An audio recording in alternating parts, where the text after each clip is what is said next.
এখন একটা থেকে একটা খতিয়ান, আগে যেরকম বাটা খতিয়ান থাকতো, যেটার কারণে তুমি আবার তোমার বাবা অথবা দাদা নানাকে জিজ্ঞেস করতে পারো যে খতিয়ানে কি ঝামেলা হতো।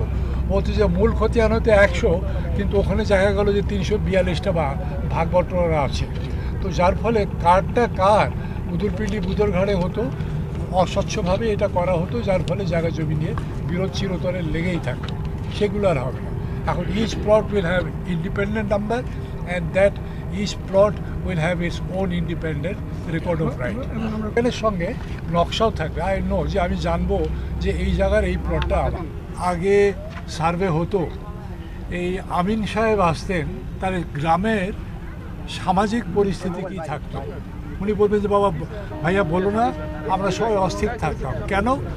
যে এক হলো যে জমির মাপজোক ঠিক হবে কিনা আমি জানি না, 1 বিঘা জমি 1 বিঘা হবে নাকি 17 কাঠা হবে আমি জানি না, বাকি 3 কাঠা কাকে দেবে সেটাও আমি জানি না, বা আমার জমির যে আল বা যেটা বাউন্ডারি সেটাও ঠিক থাকবে কিনা জানি না, আমার জমি আমার নামে রেকর্ডেড হবে কিনা জানি না, নাকি এই জমির দিকে যার নজর ছিল তার নামে রেকর্ডেড হবে আমি জানি না। এই বিপত্তিগুলো হতো বলে এইটা পরিণতি গড়াতে গড়াতে সামাজিক একটা অস্থিরতা দেখা দিত, গ্রামে দলাদলি হতো, কোন্দল হতো, মামলা মকদ্দমা হতো 2 রকমের।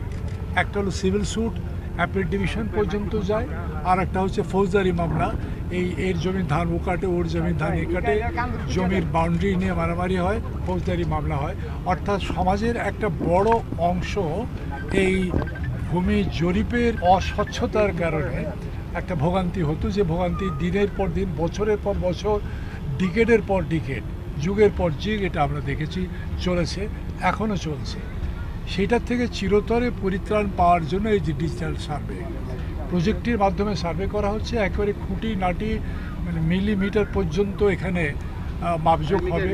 টপোগ্রাফি যেটা বলি, যে ঘর বাড়ি ইত্যাদি সবগুলো এখানে আসবে, গাছপালাও আসবে, সব কিছু আসবে, যার ফলে এবং এটা এতে ডিজিটালি এটা প্রিজার্ভ করা হবে। আগামী 50 বছর এটা থাকবে, আরও থাকতে পারে, প্রয়োজন হলে তখনও করা হবে, আরও সহজ হয়ে যাবে তখন, শুধু কম্প্যারেটিভ একটা স্টাডি করতে হবে। এর ফলে এটাই হবে যে জরিপ নিয়ে যে সামাজিক অস্থিরতা, যে অস্বচ্ছতা, সেটার থাকে। এটার ফলো আপ হচ্ছে জমির মালিকানার যে কাগজপত্র, রেকর্ড অফ রাইট, রোয়ার, এইটা খতিয়ান আমরা যেটা বলে থাকি, সেই খতিয়ানও আগে পেতে অনেক সময় লাগতো, ধাপে ধাপে যেতে যেতে অনেক সময় লাগতো, সেটা পেতেও অনেক ধরনের অস্বচ্ছতা ছিল। সেগুলো চিরতরে বন্ধ হয়ে যাবে। এখন আমি অনলাইনে বাসায় বসে আমি খতিয়ান পেয়ে যাব, যে আমার জমি আমার নামে রেকর্ডেড হয়েছে, এই হচ্ছে তার খতিয়ান। আর দ্বিতীয়ত হচ্ছে যে জমির যে খাজনা, আমাকে দিতে হয় নিয়মিত, সেই খাজনাও আমি ঠিক 100 টাকা খাজনা হলে আমি 100 টাকাই দিতে হবে আমাকে, ওখানে আশেপাশে আমাকে অন্য কোনো টাকা দিতে হবে না।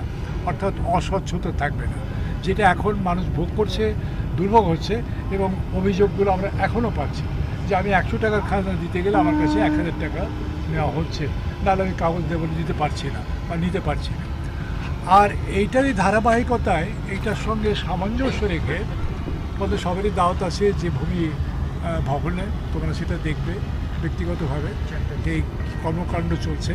সেখানে কল সেন্টার, সেই কল সেন্টারে বসে বাংলাদেশের প্রত্যন্ত অঞ্চলের যে কোনো একজন অভিযোগ করতে পারছে যে আমি অমুক জায়গা থেকে বলছি, আমার এই খতিয়ান আমি পাচ্ছি না, বা তার এই অভিযোগ, অমুক অফিসে অমুক সাহেব আমার সঙ্গে অসহযোগিতা করছে। এই তথ্যগুলো তাৎক্ষণিকভাবে কল সেন্টারে জানানো হলে কল সেন্টার থেকে তাৎক্ষণিকভাবে এর প্রতিরোধমূলক ব্যবস্থা বা এর একটা সমাধানমূলক ব্যবস্থা নেওয়া হয়। এইটা হচ্ছে একেবারে আদতে মূল জরিপের যে বেনিফিট আমরা সমাজে পাবো। সমাজের একটা বড় অংশ আমার মামলা কমে